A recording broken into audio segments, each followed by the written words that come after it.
It's only just beginning. Yes, it is. Today I'm going to be responding to Thunderfoot's video on the Brexit, as well as pointing out a rather interesting thing that I've noticed among the Remain voters.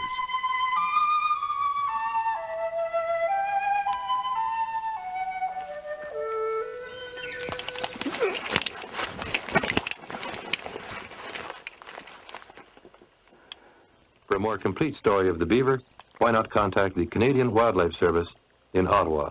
Now, Thunderfoot's video is about 18 minutes long, so to make this response watchable, I'll be addressing the first couple of arguments he makes. And to keep myself honest, I'll be posting the original video in the description below in case you think that my edits somehow misrepresent what he was trying to say. So the beautiful irony that after winning the Brexit vote, that was Great Britain's vote to leave the European Union. Many because they thought it was undemocratic. Well, guess what? It's the EU president who is actually demanding that democracy be respected in the United Kingdom.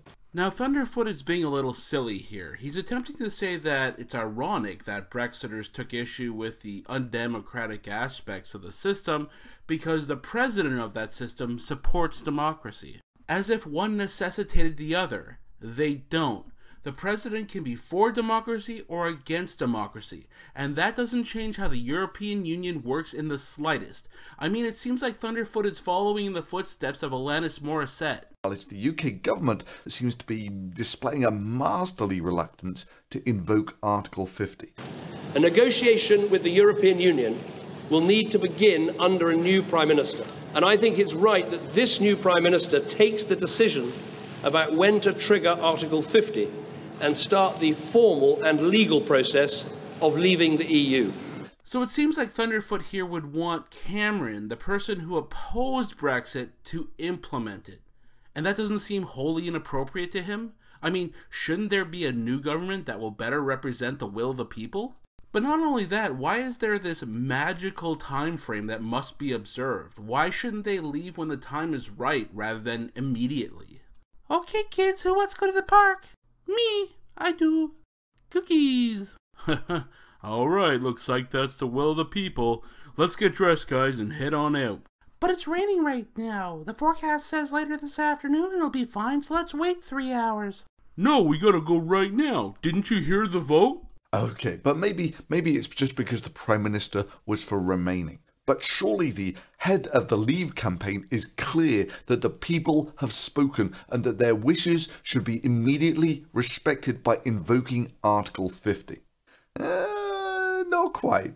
So it seems that Thunderfoot's position is that if there is a vote and nothing is done immediately, then the will of the people is just tossed aside. It's not respected.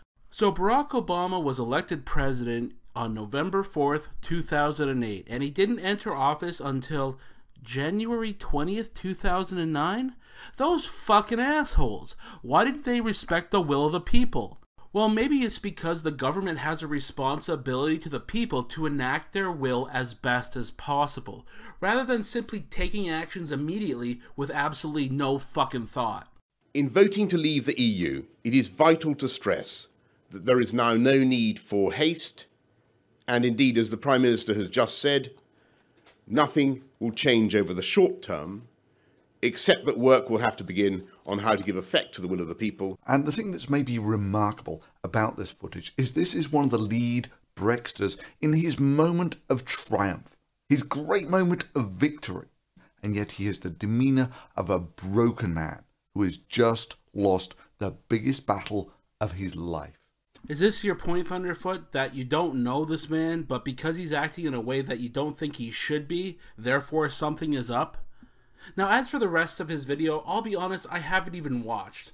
Unless he says, oh, this has just been a huge put-on, then I'm sorry, but I don't see any real point addressing another 18 minutes of arguments just like the ones you saw.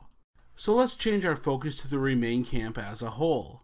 Now, please don't get me wrong, I do realize there are rational, intelligent Remain voters, and if you're one of these people, I am not directing this at you. Although I have to say, it's the Remain side that is more likely to accept asinine arguments without critically examining them. As an example, check out this chart. It essentially states that those who voted to remain have the longest to live with the decision, which is asinine because no one knows what's going to happen 3 months down the road, let alone 20 fucking years. But hey, let's not let logic and reason get in the way of a good blame game. Clearly it's old people who fucked up the future for the young people. And with all the whinging and moaning about their future being ruined, only 1 in 3 could be bothered to get out and vote. It seems really odd that such an important decision would have such a small turnout. But maybe young people don't give a fuck. Maybe they're only up in arms because their side lost. But getting these millennials to accept responsibility for their inaction is like getting a devout Muslim guy to eat a Baconator from Wendy's during Ramadan. So then the only avenue left for them is to vilify anyone who's not on their side, be it old people or the UK government. Viewing the Remain camp in this light, it starts to make sense why they didn't get out to vote. It was only about the virtue signaling. Like saying you're against kicking out the immigrants and the like. They didn't care about staying in the EU or not, and that's why they stayed home, because they could post their outrage or approval from the computer and get the attention and fake internet points they desired. Now, before I wrap up this video, someone asked me what I thought about Scotland voting to remain in the EU. And I gotta say, throughout the majority of their history, they've been under the thumb of various kingdoms and nations. So them wanting to remain in the EU seems like a natural thing for them.